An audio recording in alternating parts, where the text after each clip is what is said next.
Hey, what's up? It's John with Skillet, and you're watching AMBY, the home of awesome bands and awesome wrestling. Hey everyone, it's Alicia from AMBY, and I would like to welcome you to our interview with John from Skillet. Hello. Hey, how's it going? Awesome. How are you doing? I'm good. This is beautiful back here, huh? It's a very nice day here in Toronto. Yeah, it is. You have officially hit the road with Korn, as I mentioned, here in Toronto tonight at the Budweiser stage. So how's things been treating you so far? How are things going down? Good. It's awesome playing with Korn because they have so many fans.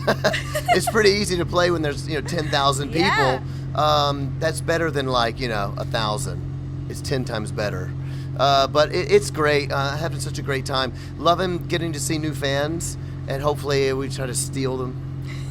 We want them to remain fans of Korn, but we want to steal them if we can. Just take a couple to your side. Can we borrow? Anyway, it's awesome. Borrow, not steal. Yeah, there borrow you your fans. Well, on the music front, Unleashed has officially been out for 1 year, so congratulations on that. Thank you. It has been. I just realized that. Does it feel a little bit crazy looking back that it's been a year since you've Unleashed? Yes, it does. Gosh, it was a busy year last year. Every time you release a record, there's that crazy month where you're doing so many interviews and acoustic performances, and it's hard to believe that's only a year ago. It feels like longer than that in a certain way. And I'll think about it. We've mentioned before how Rise was a fairly difficult album to make, and when it came to Unleashed, it was just all fun vibes in the studio. So what was the moment where you realized, you know what, we are going to take a more fun approach to this album? Before my last record came out, I made a decision. We're going to make a fun approach to the next record. It was horrible. Making Rise was a nightmare. It was just a lot of pressure on it. Sometimes I always used to think, if you ever have a big record, then it's going to get easier after that because the pressure is going to subside and people are going to kind of let you be you. People are like, oh, what do you need to do to step it up, right? She knows exactly. Yes, it was hard. Well, gosh, if you made that one, and we weren't even really trying, on the next one we'll really go there. And then everybody gets involved. We wrote over 70 songs for Rise. Wow. It was such a nightmare. And everything we turned in, they're like, yeah, that's good, but maybe it could say this. And you get once you get 10 people all telling you little things to change in a song, it's not fun anymore. No, the song becomes something different, and I think that they don't mean to, but the magic, the soul, can get kind of sucked out of the song. So my wife Corey, who's also in the band, some people might not know that, my wife plays guitar for Skillet. We write together. We just made a decision when Rise came out, the next record is gonna be fun, and they're gonna start hearing no a lot more from us, and so we did, and we just wrote a really fun record. We were even if something was silly, I was like, what is it? This should just say I feel it, and then that's all it needs to say. And somebody's like, that sounds a little silly. I'm like, it's staying, and then that's good. So all that to say, yeah, it was a fun process making this record. The song that I really love from the record is Back from the Dead. It's just such a wicked rock track, but I also like the side of it where you're kind of proving doubters wrong. I feel like that's a big part of it. Is that where it is a part of it? Awesome. She's smart. I like it. Yeah.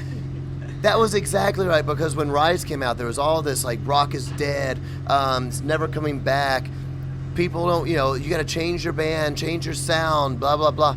And it was really annoying. It actually came, this is a true story, from a promoter. And he was promoting a Skillet show, and that day he kept saying, John, you got to listen to this band, this alternative, this is where music's going, got to change it. And I got really annoyed at him, and basically I wrote Back from the Dead for him. Okay. It was a little bit of a comeback track, but also a little bit of a thumb in your nose, at them. And then the song made the record, and every time he hears it, I hope he knows the song is for you. This one's for you, buddy. One of my favorite things about this band is the fact that you call your fans Panheads. Right. I just think that's absolutely genius. Who came up with that?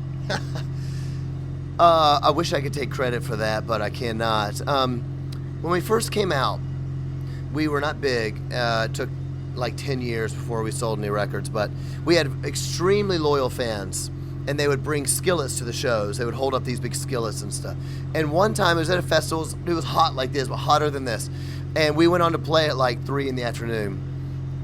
And we looked out, and there was a kid out in the audience, and he was wearing a skillet like a hat. Okay. And he had it duct taped like this, all the way around his chin. It was 95 degrees. And somebody was like, look at that kid, that's a real panhead out there. and that's when we started calling our fans Panheads, because awesome. they were so loyal and just so like, my favorite band is Skillet. It's the reason I live. There wasn't a lot of them, but they were proud. So that's where Panheads came from.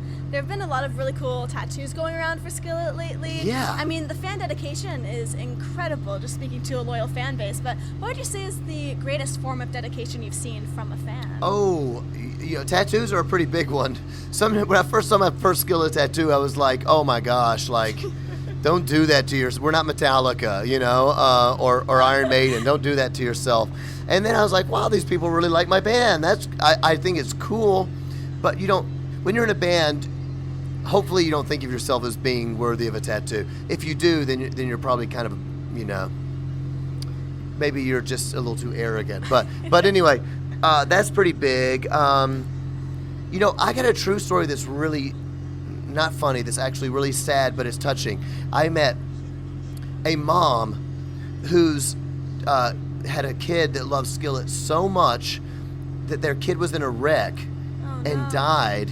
And they not only buried their daughter in a Skillet shirt, but they put our lyrics on the tombstone, and it's incredible. So, and I have pictures of it. It was on Instagram probably 3 years ago when I met the mom, and it was one of the coolest things in my life to see my lyrics on a tombstone. That it helped. That it was sad, but it helped a family through their they're grieving and that sort of thing. And her mom still comes to the shows, and she comes backstage, and we get to hang out and stuff like that. So that's a pretty cool story. Yeah, it's beautiful. Yeah, it is beautiful.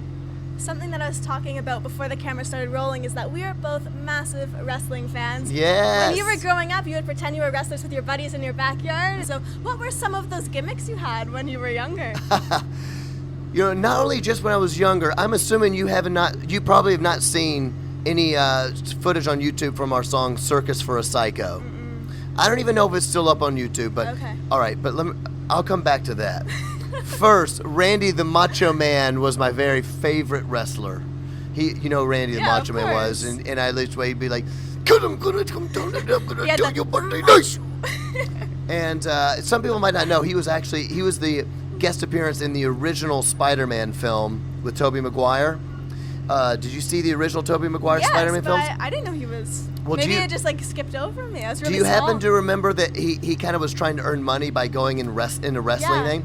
That was Randy the Macho Man. I'm gonna rewatch that now. I was so little when I saw Spider-Man for the first time. Well, he called himself Bonesaw, and the thing he was like, "Bonesaw is ready," but it was Randy Macho Man. There you go. He's my favorite, and man, I just loved wrestling. So we used to do all it, body slam and drop kicks and all. We do it on the trampoline, so you could get like totally cray. So I liked it so much a few years ago. For live video footage, we had a song called Circus for a Psycho, and for our live video, we did a full-on wrestling thing. I painted a mat, painted my face. This now. Go to YouTube, Circus for a Psycho, Skillet, and we did a suplex, and it was pretty cool. Maybe other people won't think it's cool, but me and you, we're gonna love cool. it. Yeah, we're gonna love it. Can you maybe give me one of your best wrestling impressions? Because your Macho Man wasn't. The Macho Man was pretty good, right? Yeah. That's probably the only one I'm any good at now that I think about it. Whenever I think of him, I think of the hand actions, the oh yeah. Yeah, yeah, oh yeah, oh yeah. Yeah, of course, Ric Flair. Woo! I used to love Ric Flair. Yeah. How about now? If you were to create a gimmick, what would that be? My gimmick now? Oh, I don't know. There's so many good gimmicks now. I don't know what to do. I don't know what my gimmick would be. I have to think about that for longer. Okay.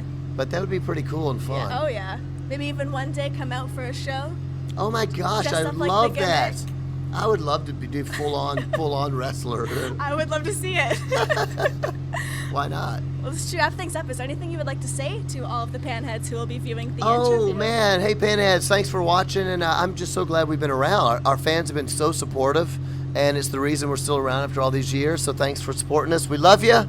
Come see a show, and we'll hopefully see you down the road. Awesome. I just want to say thank you so much for joining me today. You're welcome. And remember, to everyone viewing, you can visit us at musicblogger.com for all exclusive interviews, features, videos, and so much more. We'll see ya.